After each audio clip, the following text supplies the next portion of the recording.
Welcome to Negotiating Happiness, the show that helps you find happiness, success, and balance in your work and life. I'm Adriana, your host for this journey into entrepreneurship and personal growth. We're broadcasting live on 107.7 and 105.3 FM in New Orleans as part of the United Public Radio Network. We explore the latest strategies, insights, and stories from successful entrepreneurs and experts. From managing stress to building a thriving business, we've got you covered.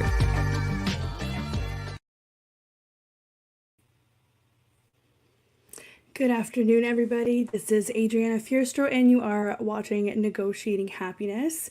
It is February 5th, 2024. I can't believe it. And here we are on another Monday. So grab your coffee, grab your lunch, and let's dive in.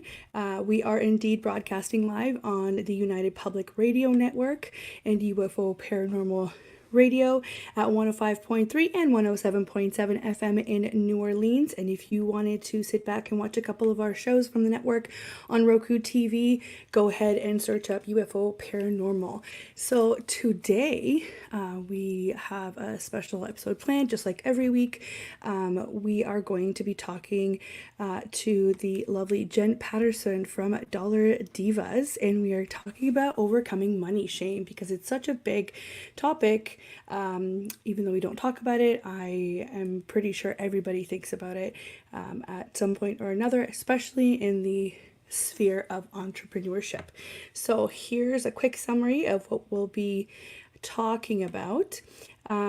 We'll dive into the pervasive financial education gap that often leaves individuals feeling ashamed about their money struggles. Societal expectations assume that everybody should naturally be adept with finances, creating a sense of embarrassment when faced with financial challenges. We'll explore how the absence of formal teachings on personal and business finances in school perpetuates this shame, reinforcing the misconception that financial competence is intuitive. Join us as we discuss the importance of open conversations, accessible resources, and community support to break the stigma and empower individuals to confidently navigate their financial journeys. And so let's do a quick reintroduction of who Jen is. I don't know if anybody remembers, but Jen was on our show probably about 6 or 7 or 8 weeks ago. So I can't wait to have her come back on. And let's dive in. So who is Jen? Jen is a financial professional with a unique background. Raised in a household where money was openly discussed, she initially navigated the world of business as the right hand to a dance studio owner. Later, as a financial planner, Jen observed a common struggle amongst passionate entrepreneurs. While excelling in their crafts, they faced financial instability. Now, Jen is on a mission to help entrepreneurs stabilize their cash flow, allowing them to focus on their passion without sacrificing business growth.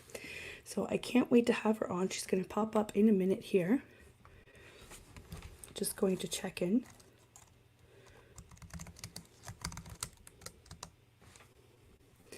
And then we're going to dive into a couple of stats here that I've gathered. I don't know if you guys are a fan of stats, but I definitely am. So here we go. Jen is in the waiting room. We're just going to pop her in. Hello, Jen. How are you? Hello. I'm good. How are you? I'm good, thank you. Thanks so much for popping on. Yeah. Sorry, I'm a little distracted. So I have to give a little bit of I'm momming and entrepreneuring at the same time. So I'm trying to get tickets for my daughter for Frozen, the touring show that's coming to our city in July, and tickets literally went on sale at 10 o'clock Pacific time, which is right when this show airs. So Adriana has been so kind to being like, okay, just let me know when you're ready. And so I'm just looking at the confirmation and it's all good. I have mommed. Amazing. I am now ready to entrepreneur. Amazing. Isn't that funny how just we don't have a choice around the whole momming thing? Oh my gosh. It's just, like, yeah. Who else was going to get those tickets? Do you know what I mean? No, nobody else was going to get those. And it's just, yeah, that's how this goes, you know, motherhood, right? Yes. So tell me, how did you start off your Monday aside from ticket hunting? It was a pretty standard Monday for us. You know, I've got up, got my kids to school, answered a few emails. I managed to squeeze a workout in this morning, so that was really nice. It was a great way to kind of kick off the week and, feeling like I'm on top of things and not starting the week behind. So I always really appreciate when things on Monday morning go smoothly. When they go a little sideways, then I find myself getting a little squirrely. Right, exactly. I mean, who doesn't get a little squirrely when that happens? But that's good. That's good. I'm glad. So, I can't wait to talk to you about overcoming money shame because I feel like it's such an important topic to talk about, and a lot of entrepreneurs, like even in closed circles, I still feel a little bit icky talking about money. So I need you to tell me, in your professional opinion, how does that usually go? Like, what do you feel like happens when these conversations pop up? It honestly, it depends on the situation. Like, I'm definitely not going to go to a cocktail party where I'm just meeting people for the first time and be like, hey, what is your salary? I'm not quite that awkward and weird, but at the same time, I think that it's really important for these conversations to happen, because it lifts us all, right? It lifts us all to talk about these things and make everybody else, comfortable with it in a way that, again, lifts us all up. So when I'm kind of talking around here. So I'll give you an example because I think that's the best way to discuss this. I was having drinks with a couple of girlfriends about a week ago, and within the sort of grouping, it was two entrepreneurs and a salaried worker type, and we got to talking about the one other entrepreneur's pricing. She is a solopreneur, she runs her own business, and she was saying, oh, I think I might need to raise my rates, and because gas prices are going up, because she moves around a lot in her business. And I said, well, when was the last time you raised your rates? And she said, well, it was right when the gas prices kind of took off, and most of it's I didn't really pocket any of it because it all went to gas, and and I'm really nervous. And I said, well, why are you nervous? Do you think that anyone's going to, come back at you and complain? And, and we had this conversation of her being really afraid to raise her rates. And I said, well, what are your competitors charging? And she said, oh, well, they're charging almost double, or, and things like this. And I said, well, that's insane. Like, if your competitors, Right. who I don't know them, but I know you and I know you're amazing at what you do, if they're charging, more than you and you're stressing about raising your rates, like, this is a problem that we need to put our heads together, and we need to help you Right. overcome this. Like, me as your friend, this other person as your friend, like, let's talk about this. Let's help you through it. And so in having that conversation, you know, I don't know if she actually went through with raising her rates, but I'm definitely going to follow up with her and be like, let's talk about that some Right. more, because you deserve to earn what you're worth.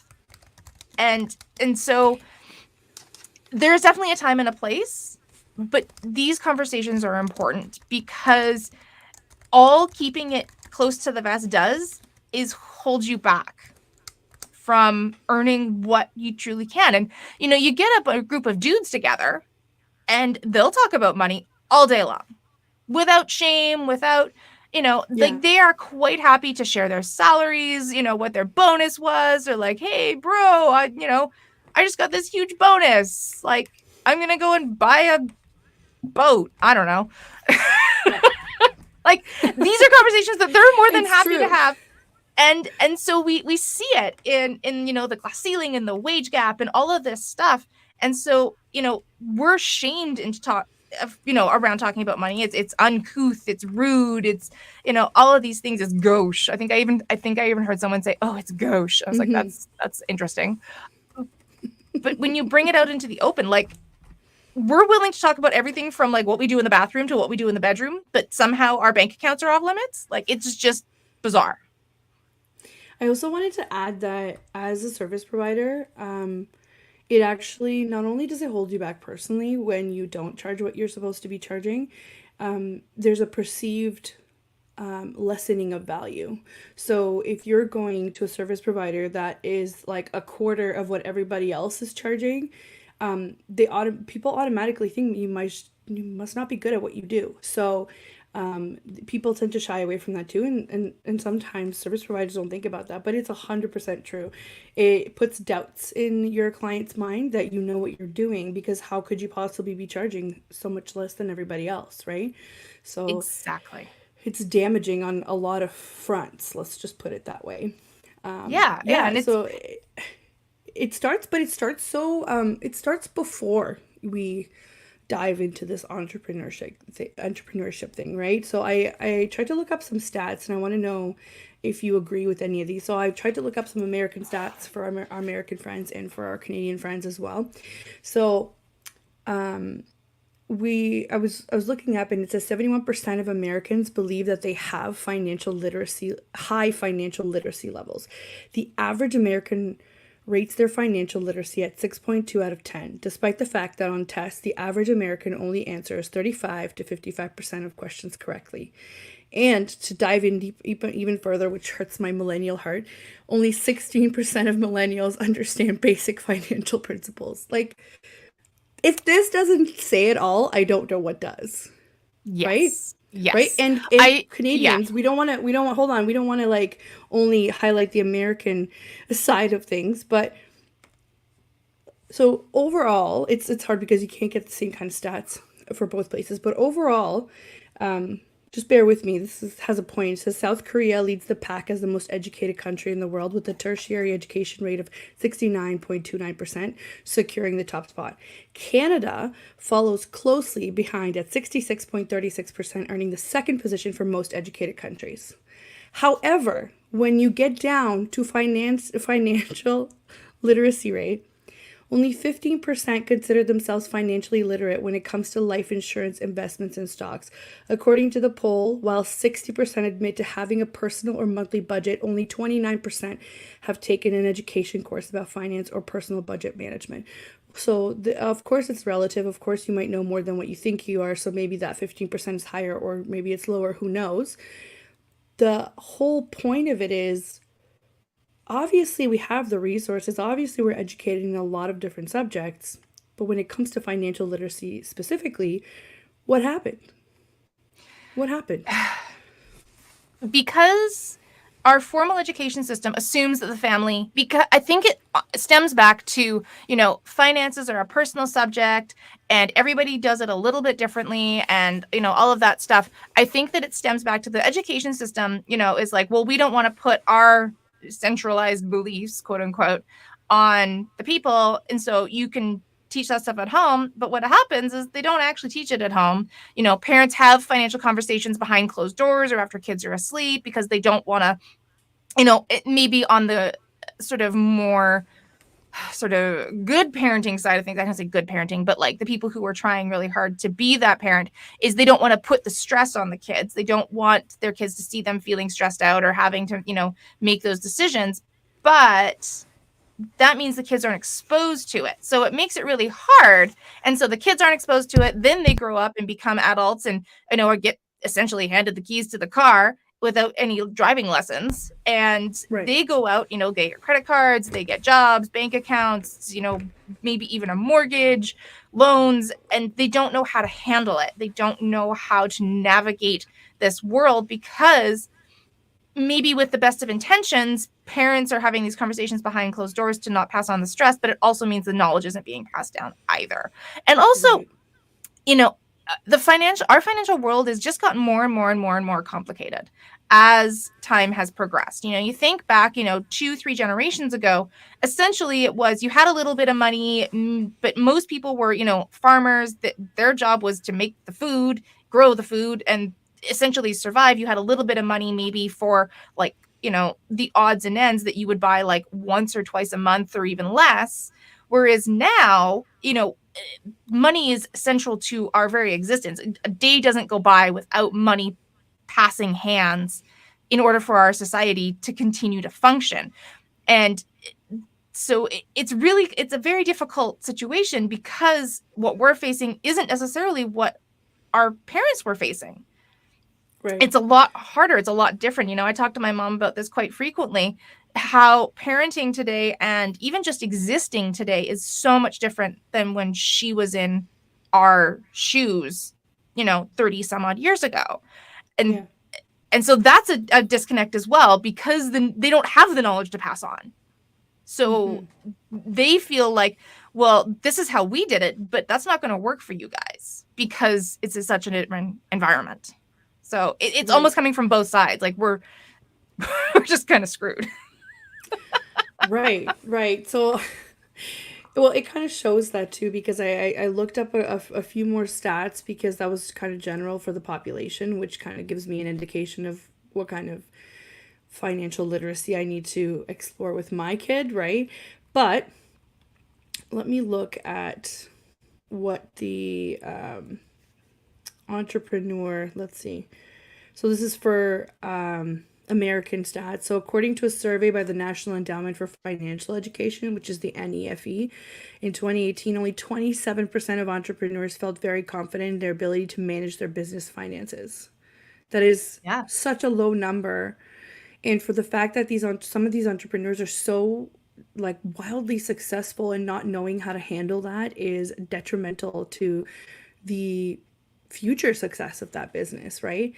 Yeah. And there's another study conducted by Intuit, which I think it's the QuickBooks Yes. parent company, in 2019 found that 61% of small business owners struggled with financial management, including tasks like creating financial forecasts and budgeting.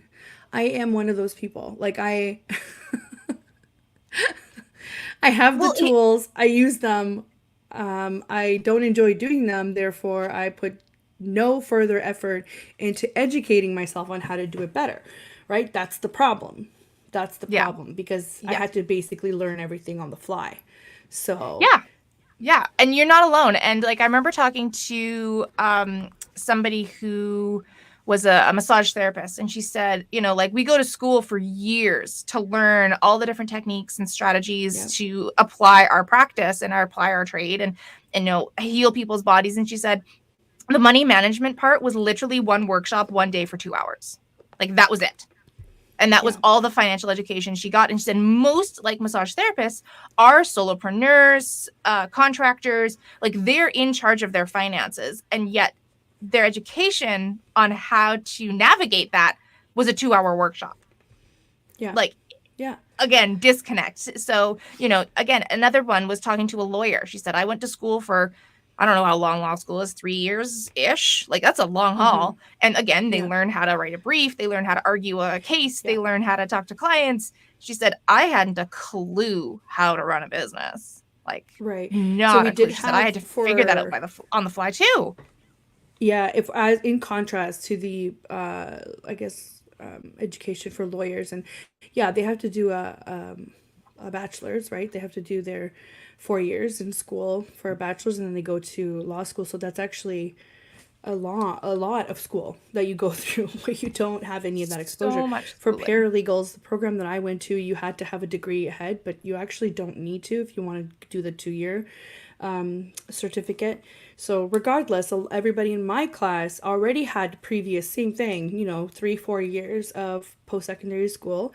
Then you're in here getting your accelerated post-grad certificate to become a paralegal. We did have a course where we learned how to run our business, but it was a 7-week course where it was kind of implied that you already understood what expenses were and how you came into contact with assets. Like it was funny. On paper it made sense, but that was basically it. And it's Yeah. crazy that with lawyers that actually end up running the firms that paralegals work for, if you're not going to go off on your own, don't have even that because everybody else assumes that, well, we're teaching you about what your regulatory responsibilities are. So, for example, because we were regulated by the Law Society, we were taught what our financial responsibilities were in terms of the Law Society rules. But nobody's talking about how do you split this profit? How do you take it home? How do you save it? How do you invest it? How do you make sure that it's working for you? Nobody. It's just a question of money in, money out. Do you understand? Okay, great. Because it's especially in law in Ontario, it's a double accounting system, right? You've got your trust and your general, right, to keep Yeah. track of. But again, it's just money in, money out. It's nothing crazy. So Mhm. you think that you know, and you think you're going to go out there and be like, yeah, of course, I already took a course, I know, but nobody actually addresses the whole, okay, so this is what you're left with. What are you going to do? Yeah, What are you going to do? absolutely. And I'll even go as far as like when I was doing my licensing to become a financial advisor. Yeah. Financial advisor. Like Yeah. I learned about insurance and how that world works. I learned about how, the investment world works, like, all of that stuff. But the day-to-day running of cash flow never came up. Not Right. once. And Right.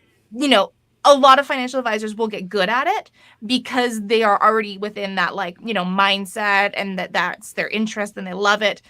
But again, still no like formal how to do this. And that's for someone who's literally going to be advising people with their money. Like Yeah. that, it's bananas. So, and I'm then not let's shocked. I'm not shocked at all. put that aside. And, this is also assuming that everyone does post secondary, which they Yeah. don't. That's, I would say even in the climate that we're sort of in, post secondary is becoming less and less valuable, and a lot of the like Gen Zs, they're bypassing it altogether and just heading out into the workforce and figuring it out on their own because we're realizing that a BA in English is not going to get you very far these days. So Right. that's assuming that. And I think back to my high school days, and I remember we did have a, a class, we'll call it. It was called CAP, Career and Personal Planning. And Oh. in the 5 years of my high school, we had this once a week for an hour for an entire 5 years of my high school. And we talked about finances one time, and it was they showed us a tax form, what it looked like, and that was about it. It was like this is a T, I think it was a T1 that they showed us. It was a T1 or a T5, and they're like, that's what this is. Great. That was it. That was our Yeah. education on taxes, and it was like, talk to your parents. That was Yeah. it. And funny enough, I actually, when I first started out, I decided that I didn't know enough about taxes, which is still correct. And because you reminded me of the whole T1, T5 thing. So the CRA sometimes has webinars that they run for entrepreneurs for taxes, which is great. I mean, look them up. But I have to tell you, no offense to anybody there, but I came out of that knowing even less than what I knew before. And not because they weren't teaching it, it's because it was the most excruciating thing I've ever had to sit through, where it's like doing math. So instead of explaining concepts and how to structure your business around those concepts so that people can understand how to apply it day to day, it was kind of like going through a form. And I'm like, nobody needs to know that because most of us will get our accountant to do it. What we don't understand is how those equations actually affect us day to day Yeah. before we file those taxes, right? So I feel like there was such a disconnect between, you know, saying that they're providing education, and they are on paper, they are providing that education and making it available to the public. But as somebody who's taken that, and I'm good at math, I'm okay at math, I can do lots of quick math in my head, I can do more complex math if I have some time. Sure, I understand how to do that. I understand money in, money out. And that webinar was probably a 3 hour, like, I don't even know if it was 3 hours or if it felt like 3 hours, but it was wild. I was like, I Yeah. should not have taken this because it was definitely, there's no translation between what was Yeah. being said and what we were. And I don't think I was the only one. I'm pretty sure most of the people there like turned off their cameras by like halfway through it to be like, I can't deal with this. So I don't know if they were listening in the background or not, but it was brutal, absolutely brutal. And who knows, maybe it's just me, but I'd like to think that I have some average understanding of what's being said. And, like, because of my previous life, I have an average understanding of structures. Are you a general partnership? Are you a sole proprietor? Are you a corporation? So I should have understood a little bit more about taxing and how to make it work for me, and I didn't. I really didn't. So I think this is not just like a school problem or a home problem. I think this is like an entire society problem. Whichever institution you go to, whichever regulatory body you belong to, I don't think there's enough financial education. No. No, there's absolutely not. And, I think even just the basics of being able to read a financial contract, people Mm-hmm. don't understand how to read a financial contract. Mm-hmm. I worked in credit counseling for a number of years before I was a financial advisor. And a lot of times clients would come to us and they'd say, well, this is interest free. And you'd say, well, actually, that's not how this works. You look at like those credit cards with the interest free periods. And what people don't understand is that if you pay the balance off within that interest free period, yes, you don't pay it and you walk away and everybody's happy and whatever. If you go one day over that interest free period, all of the interest that has been accumulating in the background for that interest free period, be it a year, 18 months, 6 months, whatever, that all Becomes gets due. lumped Yeah. on day 91 or whatever it is. Like it all gets, it's an entire chunk. It's not just it starts accumulating then. It's been accumulating since you got the loan, the credit card, the whatever, and it all just gets lumped on that day. And so, Yeah. little things like that and how to read that language, the general public I have found don't necessarily grasp those things or know how to read them within a contract before they sign Right. it. Right. And it's wild now thinking back that I was 18 and maybe I won't name the bank, but I think they're all the same, honestly. They decided that, so back in 2007, they decided that an 18-year-old with a part time job in retail was allowed to have a $2,500 credit card. Oh my. Who decided that? Like, who thought that that was a good idea? And I'll tell you who, banks, because I probably paid that credit card like 6 times over. Do you know what Mm-hmm. I mean? That's how much interest they probably like made off of me because I Oh, had zero knowledge. But I could walk into that bank, and I walked in that bank that day, and I applied for a credit card, $2,500 limit. they saw you coming a mile away, and you know who thought it was a good idea? The entire institution. Do you know why? It's Yes, because that is how they make money. That is how, that's what I'm saying. Yeah, the there's a saying in the financial advising world is you don't invest with banks, you invest in banks. yeah, 100%. That's what I'm Right? saying. I probably paid it 6 times over in interest Yeah. alone. So Yeah. of So they, course they thought they it was a wanted that. fantastic idea because Yeah. they just saw dollar signs. They just saw a Yes. big fat profit. Yes. And that's the case. And, especially again with credit cards, another misunderstood financial instrument, because a lot of people will think like as they're making payments, the interest is going down, but it's not the case. The interest doesn't stop accumulating on every purchase you've ever made until you pay it down to zero. That's Yeah. when the interest stops. So if you bought a Yeah. TV and paid off $500, of the balance, you're still getting charged for the, full balance of that TV until you pay it to zero. Like, Yeah. and again, it's a cash cow for the companies. Like they are just raking in the dollars Of course. on our misunderstanding of financial instruments. Of course, and it's like I've seen people do this over and over and how they pay one credit card off with another, or how they pay one credit card off with like a loan, maybe a line of credit, which I understand the logic. Usually lines of credits are like lower interest.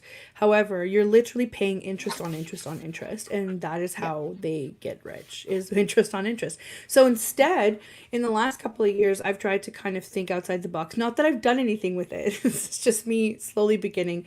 How do I make compound interest? Because that is how people get rich. People don't get rich by saving. I'm sorry to anybody who's a great saver. I am not.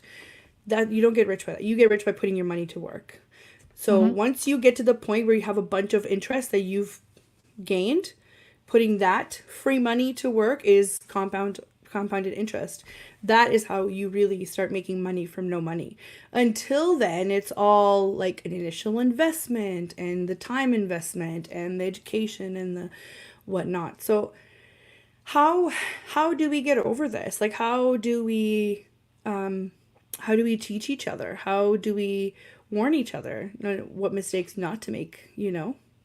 Well, this is where it comes back to that like conversations. Why conversations are so important and so critical, especially with, within groups of women. Find your people. Like find those people who are see the world the way you see it, who are supportive and kind, and then just start talking about it and be like, you know what? Hey, does anyone here like invest? Like, what do you invest in? Because that's a Yeah. really that's a tiptoe. into it, because investments are seen as, oh, it's good, it's exciting, it's kind of sexy. Like, that's something that, right? Like, it is, because if you Yeah, talk about no, your it is. It investments, is. Yeah. then it's not like, oh, how much is in your bank account, right? Like, that's a little bit like walking up to somebody and like grabbing their butt. But asking them over coffee or I mean, cocktails or yeah. whatever, like, what are your investments, or like, what are you guys investing in, or do you invest at all? Like, that's a kind of a tiptoe, and then you can kind of read the room and gauge whether or not the person you're talking to is open to a Yeah. conversation about money. Are they Yeah. are they telling you, oh yeah, I bought this stock and this ETF and this is my favorite thing, and are they like that, or are they kind of like looking at the floor and shaking the subject? And you can kind of read the room with those conversations. And then once that Yeah. starts to happen, then you can really open up and be that person that opens up first. Be the person that says, hey, this is my situation, like, what would you guys do if you were me? Right. And don't be afraid to put yourself out there. I mean, it's vulnerable, it's scary to be that first person that opens up, but I'm telling you, from someone who's been there and done it and had those conversations and has that relationship with other friends and entrepreneurs and peers, it's magical. It's so, like, I use that word not lightly. Like, it really is, because like, I feel like I've got a couple of girlfriends that I can literally call up and be like, hey, I've got this, like, I'm not sure what to do with this, particular situation when it comes to like my business, or, I've got this other investment. I'm not sure whether or not I should take a plunge on it. What do you think? And we can talk it out and hash it out and figure it out, because I know what they think about finances and money and investments. And I understand their perspective, and I value that. And I value their input, because I know they've been there. They've walked down this path as well. Right. And they've got a lot of wisdom to share. Right. What what do you think of this? I don't know if you have a similar experience, but every time I would hear somebody talk about investments, it's always the rich dude that has investments. It was never the mom that, works like a side job. It was never, the university student or the newly graduated student that decide to invest whatever he has or she has. Like, how I just want to, like, my opinion is like, I want to bust right through that myth to be like, it doesn't have to be the rich dude that has the Mm-hmm. investments.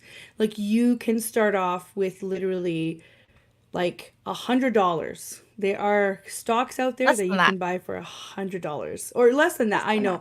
that. Yeah. Yeah, I know. It's just I'm 25. I'm trying to think. Yeah, 25. $25 I, is what you need to get in. That's right, generally the low bar mark. There's right, actually ways to invest with even less, but they're a little complicated. But usually $25 is your buy-in. That's it. right. And it's Like, that's usually not like much. 10 Canadian dollars a transaction. So once you purchase something, right, like they take 10 Canadian dollars from that. So there are fees for it, but the grand scheme Depend of and it things, depends $10 on is nothing. like which avenues and how you invest in what things. But Yeah. again, like, these are conversation, like, I don't know how many times. So when I used to run Dollar Divas, you know, back in the day, we would have live events, and we would have like basically coffee shops where we'd get together and we just talk about money. And the number of times I was asked, what do I buy? How do I buy RSPs? As if it's like Hmm. a purse or a shoe. And I'm like, okay, so, let's talk about this, because whether you're in the States or in Canada or whatever, usually, these things are not something you go and buy. So an RSP, or I can't remember an IRA, I think they're IRAs in the States. A Roth They're IRA. just Yeah. Roth Yeah. IRAs. I think there's another one too. I can't quite remember. But anyway, Is it like a the retirement 401k? accounts. No, because 401ks are No. generally sponsored by Are they retirement? companies. But Oh. like, they're within like an employment thing. I can't quite Maybe. I remember. don't know. Anyway, it's Canadian irrelevant. listen. I mean, Canadian American listeners, listeners, we're help us talking out. RSPs. I know, but help us out, American American listeners, listeners. yeah, I know Yeah. Roth IRA is one of them, and I know there's another one, but it's slipping my mind right now. Anyway, they're umbrellas. They're something that you just put money under, and you can have different accounts, and it's not something you buy like a shoe or a purse or a coffee mug. It's a classification of Right. investment. So once it's under the RSP umbrella or the IRA umbrella, then you can move it around to different things. You don't tie it into one investment just because you bought, let's say, some Tesla stock in RSPs, Right. doesn't mean you can't sell that Tesla stock and buy Apple. You can do that and keep it under the RSP umbrella. Mm-hmm. And you can invest in hundreds of different things within the RSP limits. Like if you just look up on your government website, you'll find like what qualifies as an RSP investment. As long as it's under the umbrella, you're good to go. And so Right. that's another misconception, is they think they have to go to the bank and buy an RSP. And it's like, that's That's not the what I case. did. That's what I did. I went to the bank, and I think mine are called mutual funds. So the bank Yes, they invests them on probably my are. behalf.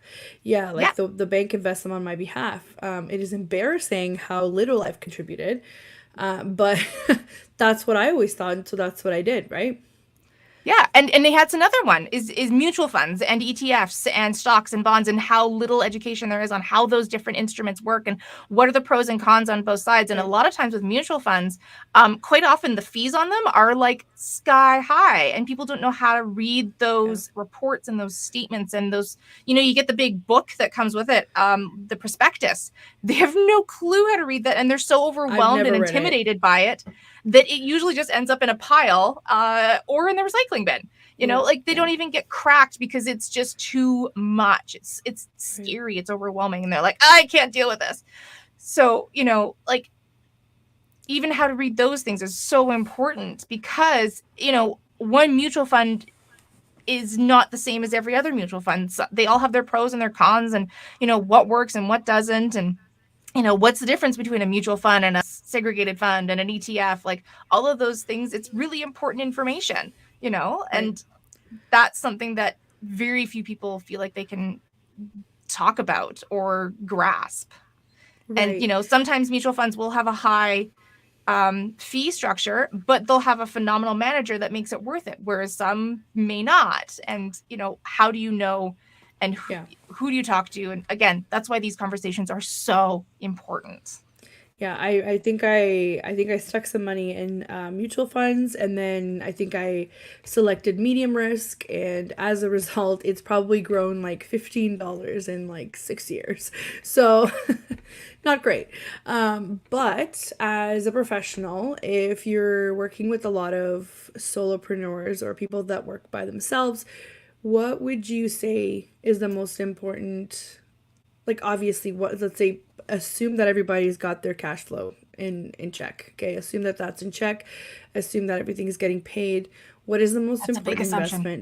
investment? I know, but I'm just assume so that this All right. question works for me. Okay, All so right. All right. assume So that you that's have done. you have some ulterior motives here. I get it. Okay. Yes. So cash flow is in check. Everything's functioning great. Like, where do you go next? And how do you Yeah. make the most of your dollars? And that's the Yes. question on everyone's mind, right? So Yeah. I'm a big believer in ETFs. I love ETFs. I think they're a fantastic instrument. They don't try and beat the markets. I'm a believer that if you try and beat the markets, they'll kick you when you're down. And then when you're down even further, they'll kick you again. So trying to beat the market can be done, but it's very difficult. Whereas something like an ETF, it follows the market. So Give if us an we example have, of what an ETF is, though, because I feel so it's like an not exchange, everybody it's would called know. an exchange traded fund. So how it works is they take some sort of basic either index or group of funds that's already established. So some of them will follow like the S&P 500, some of them will follow there's another one. I'm sorry, it escapes my mind again. This is stuff I don't really deal with on a day-to-day basis. But like they will pick an index and they'll just follow it. And the way that I look at things personally is if the market as a whole has too much downturn, we have bigger problems, because that means our economy is not functioning. So Right. while you will have the ebbs and flows of the markets, of the economy, especially when we're in, recessions and things like that, yes, you won't always be in the uptick. However, over time, particularly for people in our generation who are, their 20s, 30s, 40s, we've got time before we're looking at retirement, hopefully, or maybe not. Maybe you are early retirement types. In that case, congrats. But for the most of the people I'm Yeah. talking to, you've got some time. And so you can weather those storms that ebb and flow. And investing in the markets will give you over time better returns than trying to beat the market with an actively managed fund. So it's considered a passively managed fund, meaning they just pick an index and they're like, we're just going to follow this. And whatever this does, then that's what we're going to do. Whereas an actively managed fund is somebody trying to pick and choose the winners of, who's going to do best and who's when to trade that. And that can be successful, but it's very difficult. And there are a couple of really great fund managers out there that do it well, and there's a lot that don't. Right. So, and then the other thing you have to take into consideration is the fees. So with an actively managed fund, they have much higher fees because you have that guy sitting in a room picking and choosing and trying to beat the markets. Whereas with a passively managed fund, the fees are considerably lower. ETFs have like much, much lower fees. So you're not trying to not only beat the markets, but also beat out those fees in terms of your returns. So that's where my money personally is. That's where my husband and I have invested and done quite well over the last, I think we moved things over about 5 years ago into ETFs. They are relatively new kind of guide to the party, but I'm a big believer in them. And I think that they're a great way to go about it. And, you can usually go, financial advisors will offer them, but also the DIYs offer them as well. So we're personally with Questrade. I love it. I think it's a great platform. There's also Wealthsimple. I know there's a whole bunch down in the States, I think. There's a ton. I had it in my head. I can't quite remember. I feel like our American friends have so many more financial platforms than we do, right? So they sure do.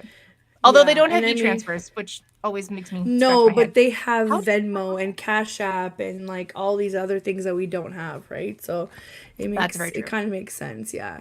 What do you think about using life insurance for the purpose it's actually intended for? Because a lot of people have this idea that life insurance is strictly for when you die, and that's most definitely a benefit of it. However, that's not what it's intended for. What are your opinions on that? Yeah, life insurance is a really versatile product if used correctly. So again, the misconception is you buy like what's called a term policy, meaning like, it's pretty low frills. If somebody keels within the policy time frame, then, you get this chunk of change. Otherwise, if they live beyond the term of the policy, then it's like, oh, well, you're out of luck, tough luck, see you later. And those have their place. Absolutely. I think term policies are great for young parents who, if a parent dies, they need a huge cash payout. They don't have a lot of money. They're fantastic. And like both my husband and I have term policies on each other because of the nature of our lives. But there's also other life insurance that is very, very powerful, can be very, very useful. And the younger you get it, the more powerful it's going to be. So it's called whole life insurance. And again, I want to say this is all just general information. Of course. I'm just going to put that out there so nobody sues me. This is all very just general information. Talk to your financial advisor. You all need to pick up the phone and go talk to your own providers and your own financial people.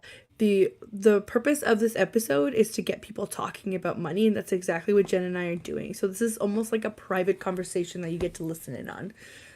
All right. Okay. So just with that little disclaimer out of the way. So whole life insurance is a really, really powerful tool that I think is underutilized in the financial community and with a lot of people, particularly again in our generation, because it's something that you can put money aside in, it builds cash value, and it never expires. So if I live to 130, my whole life policy is going to tick along with me, and it's only growing in value. So when I first got my whole life insurance policy, I think it was worth like $75,000, and there was no cash value and on that day one and whatever. And I've had it for about 10 years now. Gosh, maybe longer. I'm trying to remember when I actually got that thing, but it's now worth about $500,000, and it's got about $50,000 in cash value.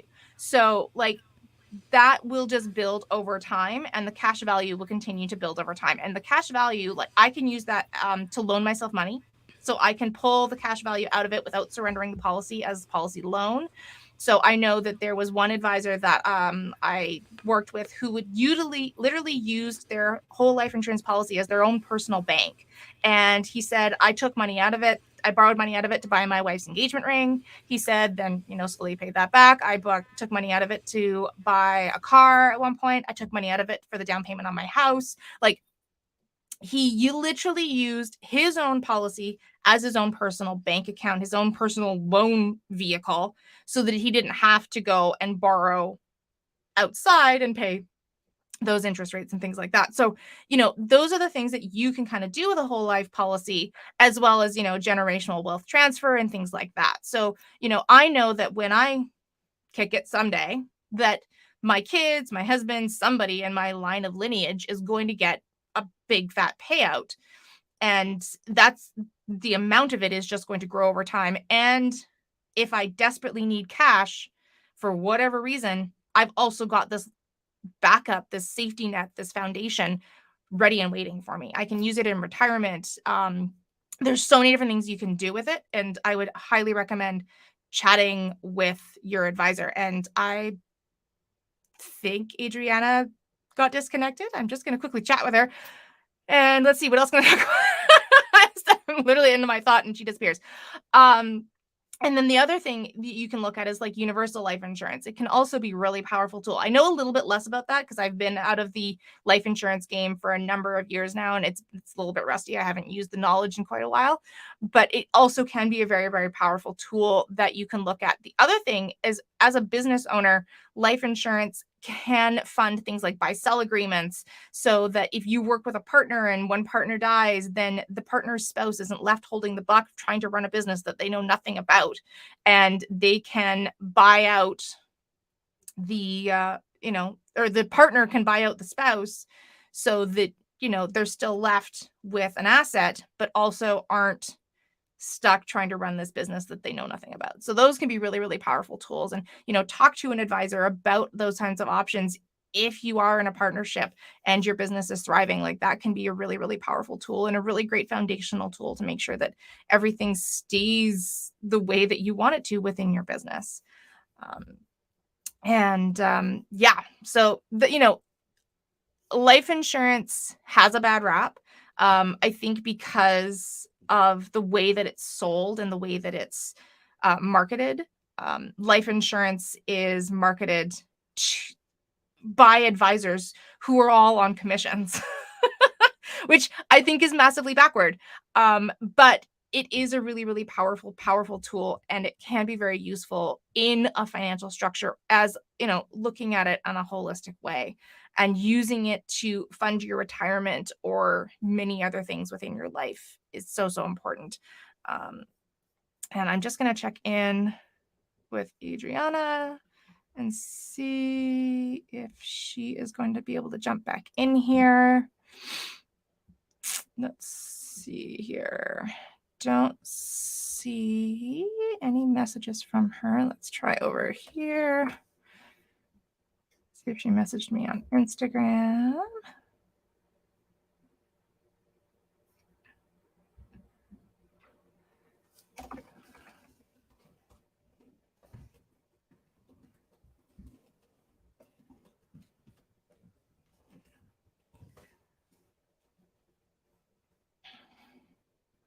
So she says she's going to have to restart it.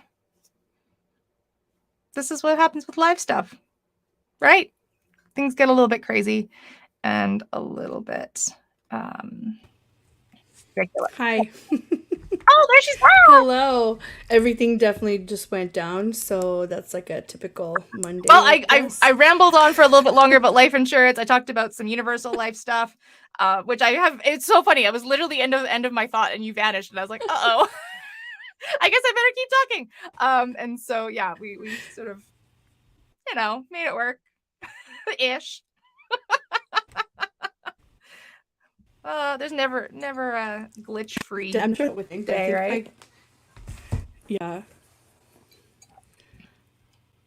No, I feel like it's my laptop. It's not even my internet, but thank you for that.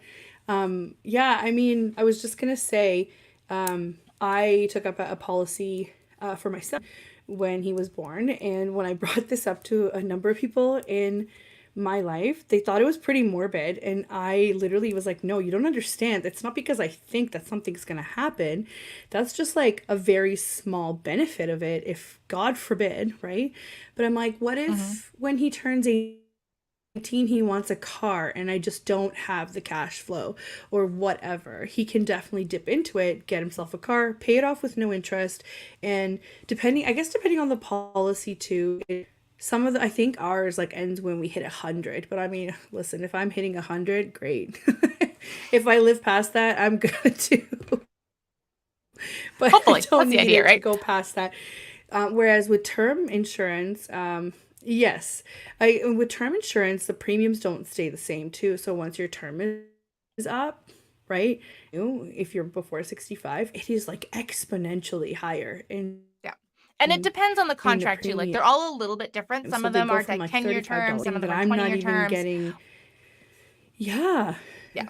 Yeah, for something that I'm not even getting interest in. And I remember when Yeah. I talked to my insurance broker that we went over things like what is the average growth rate for this, right? In any case, it was better than a savings account. I think it ended up being something like 7% a year or something like that, right? Like that's a pretty big chunk of interest, especially if you're investing a lot of money. But I wanted to say that this is what rich people do. Rich people dump a bunch of money in life insurance policies and then they create their own bank. Just like you said, your friend would literally keep borrowing and paying it back. But I think that at some point, I don't think there's a term of paying it back. So if something happens, they just take it out of your death benefit, right?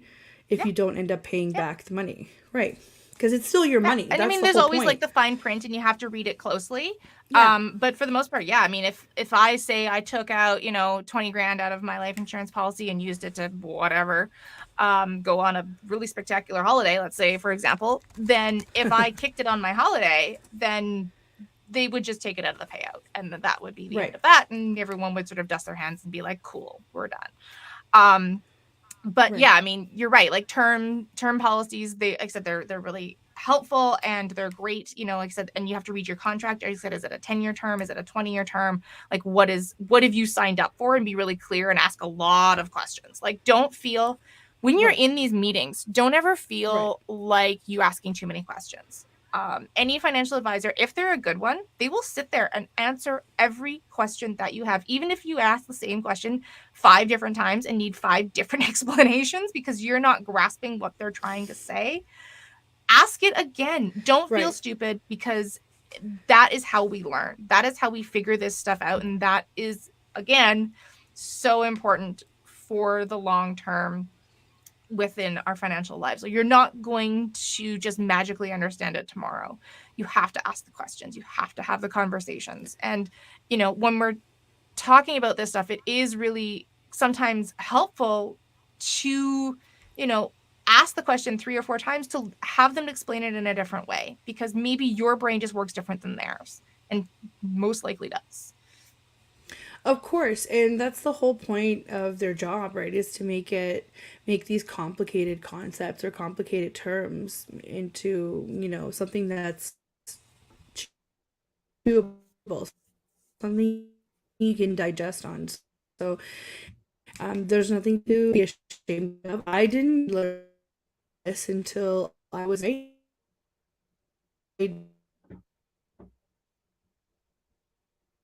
didn't have tree. I was very grateful for, right? So that's the whole point is have these conversations. What else can you do? Like how do these people that are so successful deal with their own money, right? And I know I hear this all the time that debt is bad, but there is good debt, right? There is good debt, there is bad debt.